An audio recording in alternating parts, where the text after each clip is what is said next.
Hello, David here, and the project for today is figuring out a problem with rough idle. Most normal people get a check engine light and they know that there's something wrong. In my case, my check engine light's been on for 6 months because I know that I have an inefficient catalytic converter. I've got 3 catalytic converters, and you'd think if one was bad the other 2 would pitch in and help out, but no, I guess I got some selfish catalytic converters.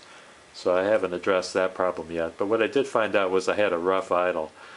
And I put a code scanner on. Code scanner came back with the result of a P0401 EGR flow insufficient. So when you get a problem like that, you have to look at the EGR valve. That's the EGR valve right there. EGR means exhaust gas recirculation, and what that does is it takes some gas from the exhaust manifold and it feeds it into the intake manifold so it can burn it again, kind of like recycling. It's not unlike if you took a hose from your hind end and put it to your nostrils and breathed some flatulence gas, kind of like that type of efficiency. Kind of make the environmentalists happy, I suppose. But anyway, supposedly it's supposed to cool the combustion chamber gas. I don't know how that works, but anyway, it helps the car run better. And there's 3 things that could cause that problem that I can imagine. One is there could be a bad diaphragm in the EGR. There's a rubber diaphragm that acts off of manifold vacuum pressure, and if that's leaking, the EGR will not be working. And connected to that diaphragm is a valve that allows exhaust gas to enter the intake manifold. So if that diaphragm is torn or leaking, it won't act and operate the valve. Another problem could be carbon buildup in the port on the intake manifold. That could be plugged. I used to have a 77 Chevette, and that car had to have the EGR port cleaned of carbon about once a year, and I did that for about 20 years. So hopefully that would be the easiest fix. The other problem, I believe, well, I read in my Haynes manual that there's a switch associated with this EGR valve, but I just don't see any switch on here unless there's a switch at the other end where it's coming in from the exhaust pipe. I don't know. Anyway, the Haynes manual said to idle the engine and put vacuum with a vacuum pump on the vacuum line. That's a vacuum line right there. I'm going to try that. If the engine stumbles, that means the port is open. And the other test is with the vacuum. Keep the vacuum on and make sure the vacuum doesn't leak down. So that's what I'm going to try. Here's my electrical diagram from the Haynes manual. And the Haynes manual shows this item number 133 as the EGR solenoid valve. Although I don't see it on the car, in case you need to look it up, it's a green wire with a red trace and a black wire with an orange trace.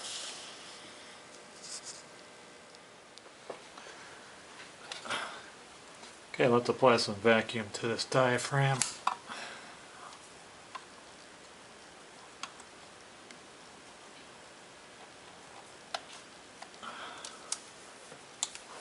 See if it holds vacuum.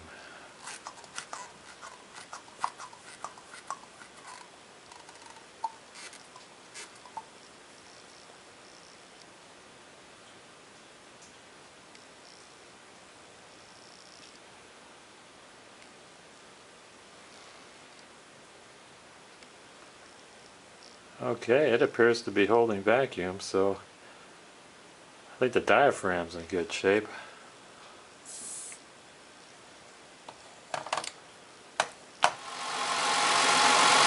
Alright, the car's idling. Let's see if I apply some vacuum to the EGR to see if I can cause it to stumble.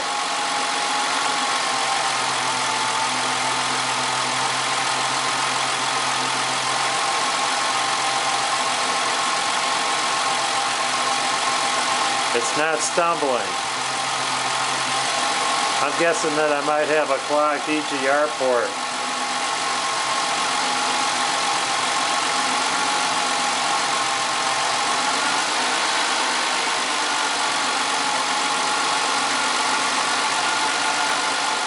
Two 10mm bolts on either side of the EGR. I'm going to take those out and see if I could swing the EGR out of the way so I can inspect the port.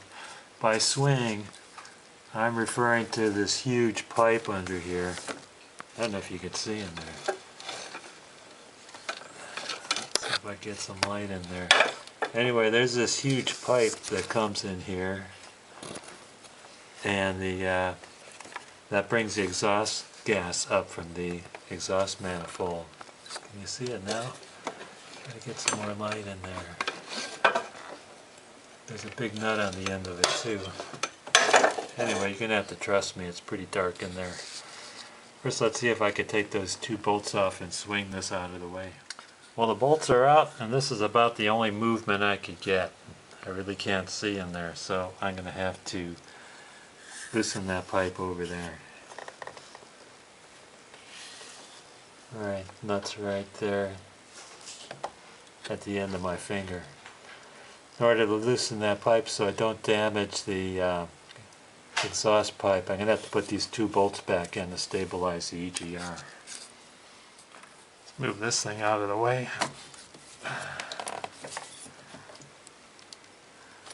And I'll move this thing out of the way. Get to that nut, I'm going to have to take the idle air control valve off. Got a wire, and then there's a bolt here, and then a corresponding bolt underneath. Got the idle air control valve out, and that gasket is shot. I'm going to have to replace that gasket. Getting this bottom bolt out was really difficult. It's hard to get out with that firewall in the way. Make sure you don't lose the gasket and lose that bottom bolt. Okay, now I can take out these two mounting bolts.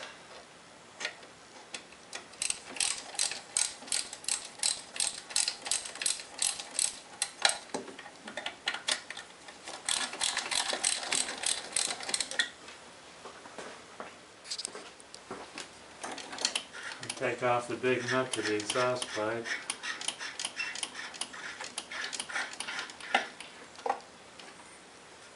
There we go. See what it looks like in there.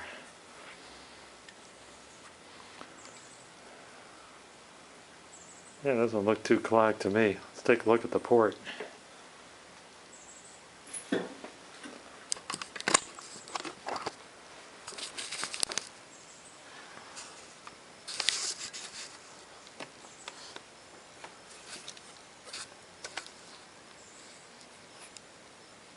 That doesn't look clogged either. What's going on here?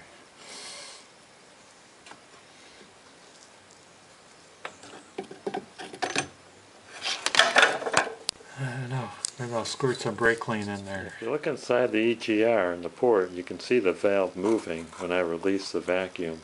See that? I sprayed some brake cleaner in the EGR port of the intake manifold. I'm not finding a whole lot of gunk in there. It's definitely not blocked. I also sprayed out the EGR itself. Maybe it was a little sticky. I'll put it back together and see how it runs and clear the codes.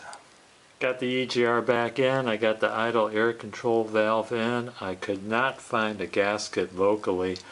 I found one on Rock Auto, but I didn't want to wait a week for it to come in, and local people said they can order one in by Tuesday. So I used some of this stuff. This is some water pump gasket maker. You put it on after you clean the surfaces, about 1/8 of an inch of a bead. Then you assemble immediately, but just put the screws on finger tight, wait an hour, then tighten it down. So that's where I'm at. I'll test it as soon as I can wait for that gasket material to set and get it snugged down. Factory specs, of course. See what happens. Got it back together again, and it's running. I never did find the EGR solenoid valve. I suppose that would be a critical function to diagnose to fix this problem. Let's put the vacuum on this and see if we get a stumble.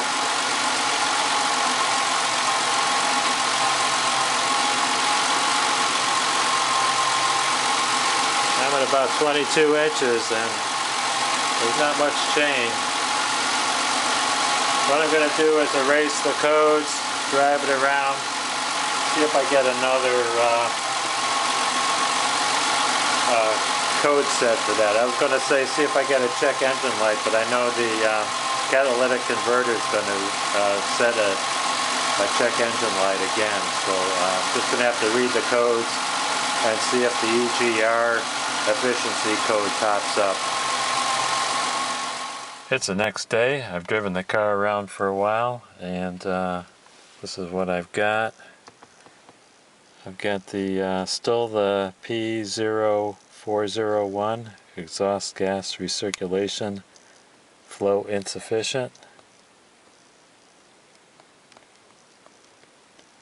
Still have that P0420 inefficient catalytic converter on bank 1, and a P1000 onboard diagnostic 2 monitor.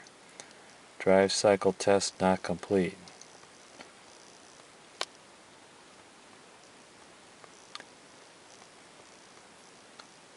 I think it's time for some professional intervention.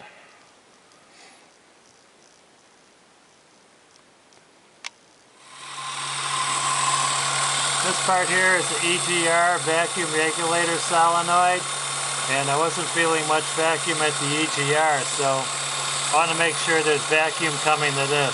I pulled this little connector off, and you can hear it. There is vacuum coming here. I suspect the problem might be the solenoid. I think this is not diverting vacuum to the EGR. That's my guess anyway. Okay, this is supposed to be a road test. I got the vacuum gauge connected to the line going to the EGR. So it's supposed to be driving when you do this with the engine warmed up. I'm going to goose the throttle. You're supposed to get a 5-inch increase of manifold vacuum, and the needle's supposed to drop when you let off. Look, I don't see much happening there.